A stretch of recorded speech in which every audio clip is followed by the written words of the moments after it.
jungle. Nagthane येथे रेकॉर्डवरील गुन्हेगाराकडून पिस्तूल व जिवंत कारतूस जप्त. सांगली जिल्ह्यात अवैध शस्त्रे बाळगणाऱ्या आणि गंभीर गुन्हे करणाऱ्या गुन्हेगारांविरुद्ध सांगली पोलिसांनी कंबर कसली आहे.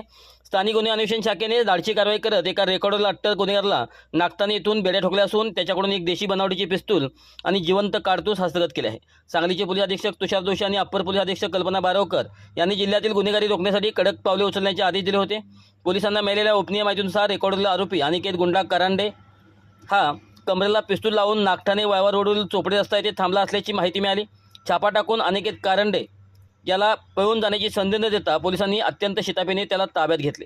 त्याची झडती घेतली असता त्याच्याकडे एक देशी बनावटीची पिस्तूल व एक जिवंत कारतूस किंमत असा एकूण 60,000 रुपये 500 रुपयाचा मुद्देमाल मिळून आला.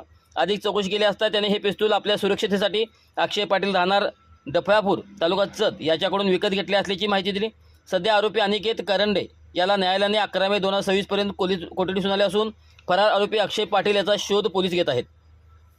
सदरची कारवाई पोलीस निरीक्षक संजीव कुमार झाडे, सहाय्यक पोलीस निरीक्षक भगवान पालवे, उपनिरीक्षक कुमार पाटील आणि स्थानिक गुन्हे अन्वेषण शाखेच्या कर्मचाऱ्यांनी संदीप पाटील, अतुल माने, रणजित जाधव, सुशील मस्के, सचिन कनप, सुनील जाधव, अमर नरे यांनी केले आहे.